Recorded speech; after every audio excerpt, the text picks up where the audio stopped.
Muito bem, estamos de volta com o Boletim Gazeta, Thaís, para abordar um tema que tomou conta da internet, além de toda essa questão envolvendo lá o mundo dos católicos, mas dentro do ambiente protestante aqui do Brasil, um adolescente de 15 anos acabou ganhando muita notoriedade, porque ele trabalha como missionário, tem uma ligação com a igreja, né, uma dissidência que tem lá, uma divisão da própria Assembleia de Deus, mas ele ganhou notoriedade porque falava em línguas e também estava, inclusive, promovendo curas em alguns ambientes. O uso da rede social, você sabe, é um tribunal, né, que acabou aí, claro, condenando a ação desse jovem, julgando, até que o próprio Conselho Tutelar proibiu a sua presença pública nesses ambientes, evitando, inclusive, o uso de rede social. E para tentar amadurecer um pouco essa ideia, até onde o direito vai, até onde há liberdade, a gente trouxe aqui um especialista no assunto, advogado Lucas Moura, que conhece muito sobre direito religioso, também tem formação religiosa, é pastor,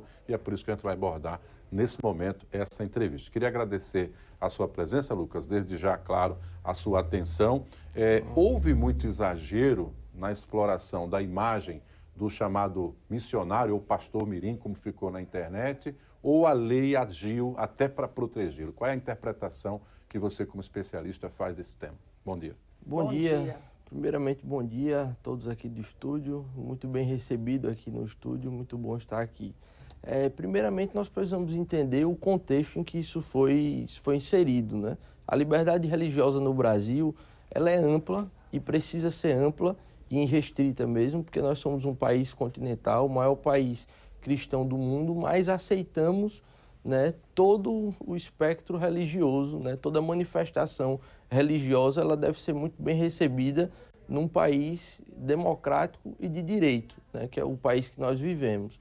Então é importante saber que o contexto disso aí é um contexto de um adolescente, né, ele é um menor, tem 15 anos, salvo o melhor juízo, 15 anos ou um pouco mais do que isso ou um pouco menos do que isso, mas ele tem 15 anos e essa é uma idade onde a sua capacidade civil ainda não é plena. Então, existe uma exposição hoje muito grande que há 15, 20 anos atrás não tinha, que é a exposição da internet, das mídias sociais. Então, isso ao ser exposto, né, gerou não só um tribunal da internet, como muito bem você falou, como também houve uma profusão de distorções de conteúdo.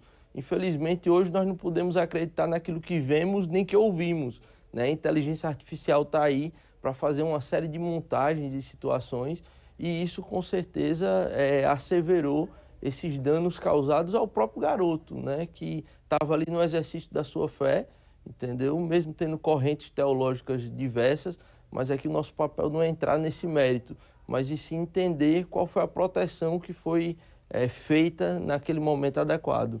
E por enquanto, o Conselho Tutelar determinando esse afastamento do jovem Miguel de Oliveira, mas com uma idade de 15 anos, ele está inserido no que diz o Estatuto da Criança e do Adolescente, e que deveria, naturalmente, ser protegido pelas leis e por todos os adultos ali inseridos no contexto da igreja.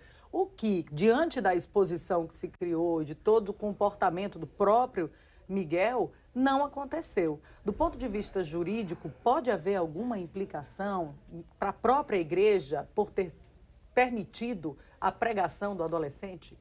Perfeito. Veja bem, o que é que nós precisamos entender nessa situação?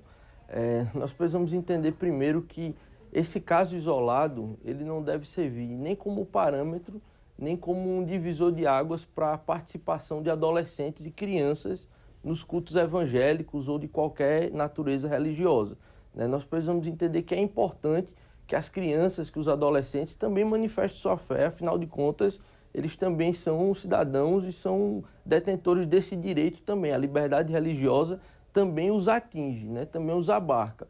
Contudo, nós precisamos entender que, no caso específico do missionário mirim, né, existiu uma superexposição desse material, desse conteúdo, e essa superexposição, por 90% das postagens que a gente viu aí em relação à internet, foi uma superexposição no sentido de denegrir a imagem do adolescente.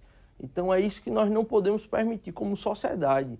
Não é só como igreja cristã, não é só como líderes religiosos, não, mas como sociedade, nós não podemos permitir que uma criança em nenhum dos seus espectros, em nenhum dos seus direitos possa ser violada. Então precisa ser analisado muito bem o caso para que se possa chegar a uma conclusão de quem deu causa a esses danos, entendeu? Muitas vezes se culpa muito os pais e tudo, mas muitas vezes os pais nem tinham ciência, porque esse conteúdo, quando é postado na internet, nas redes sociais, ele toma uma proporção e ele é manipulado por terceiros, né? Então a gente já chega numa outra pauta aí, que é em relação dessa regulação de quem manipula esses materiais via redes sociais, via rede internacional de computadores.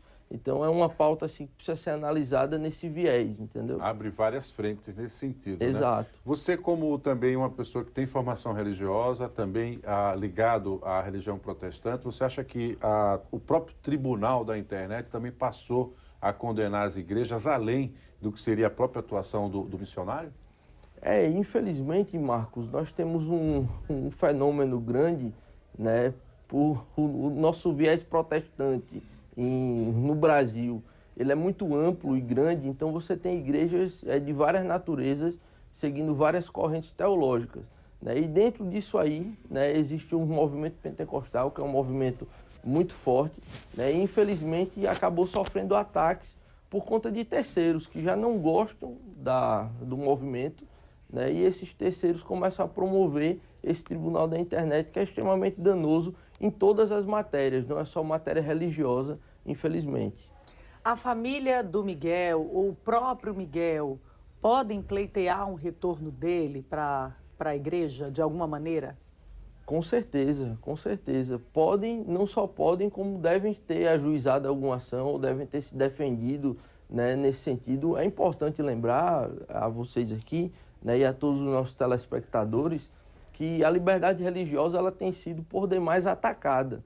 Você vê que inúmeras vezes adolescentes aí estão na internet, muitas vezes até vendendo conteúdo, né, sexual, vendendo o seu corpo, sua imagem, né, em determinados momentos, e nós não temos visto de uma forma assim tão rápida, né, e tão ágil a atuação de alguns órgãos de controle que deveriam agir da mesma forma, né, pela proteção da criança e do adolescente.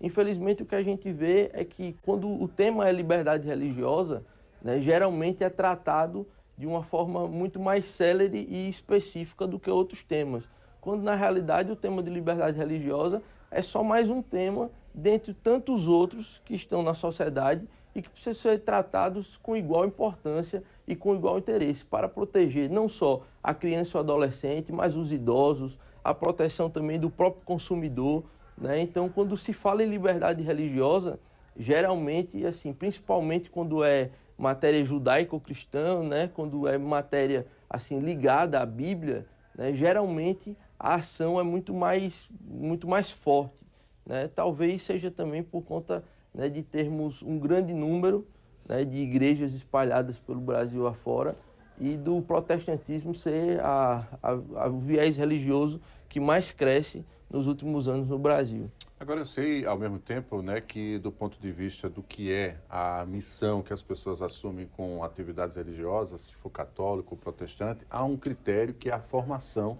o estudo propriamente dito, porque você vai estar diante de um público, pessoas que emocionalmente vão estar ali recorrendo também muito abaladas. No caso dele, que tem 15 ou mais anos, né, parece que pouco mais de 15 anos, aonde teve essa formação? É possível alguém ainda em idade escolar, sem ter concluído talvez nem o ensino fundamental, já ter tido uma formação ali de cátedra também para exercer essa função, ou é totalmente inspiração? Como é que funciona isso? Perfeito, Marcos, perfeito. Veja bem, nós temos seminários teológicos espalhados em todo o Brasil, de várias denominações, né? Seminários desde curso médio a cursos superiores, inclusive, né? A Universidade Mackenzie é uma delas, bem conhecida, né, nacionalmente, tem uma relevância muito grande, a Faculdade Presbiteriana, mas no caso do missionário Miguel, o seu ministério é um ministério missional, é um ministério de missões, né, de ir à terra, é um ministério itinerante, né, de ir até as igrejas, de ir até os locais de pregação e exercer o seu ministério pregando a palavra de Deus. Então, para isso, precisa apenas estudar a palavra de Deus e entender qual é o seu chamado, é o que nós falamos assim, interna corporis, né? Qual que é a sua vocação. Então, pelo que percebe, o ministério dele é um ministério itinerante, onde ele prega a palavra de Deus para o público, né? E essa pregação, basta você ter conhecimento bíblico, né? Basta você frequentar as escolas bíblicas dominicais, né? Temos inúmeras igrejas aqui em Maceió, por exemplo, que tem escolas bíblicas, algumas aos domingos de manhã, outras na sexta ou no sábado, independente, mas esses estudos bíblicos habilitam a pessoa a fazer pregações. Fora, pastorear igrejas, né, estar à frente de trabalhos, né, organizados, aí é diferente. Aí é importante que se tenha um curso teológico até para entender da doutrina que está se pregando, para entender também de administração eclesiástica e de tantas outras coisas, que é importante também ter uma maturidade de vida também, né? Não é fundamental, mas é importante conciliar a formação teológica com a formação de vida também. É fundamental para poder liderar um rebanho. É isso, o assunto vai ter muito pano para manga, né? Vamos dizer assim, muita discussão em torno disso, gera muita curiosidade, muita especulação, principalmente num ano em que estamos vivendo a intolerância religiosa em alta. Então, isso realmente chama a atenção e a internet está aí para julgar, né? Então, existe a necessidade de proteção desse adolescente, ao mesmo tempo que a liberdade que ele tem de missionar, né? De estar ali, de cumprir de seguir a sua vocação. Então, não se trata disso, se trata da proteção da criança e do adolescente, dos caminhos que a própria legislação oferece. Conversamos com o advogado Lucas Moura. Obrigada, Lucas, pela presença. Seja sempre bem-vindo aqui. Obrigado, eu agradeço. Até a próxima. Valeu. Vamos lá para fora, vamos ver como é que está o dia hoje. Tá aí, tempo nublado, como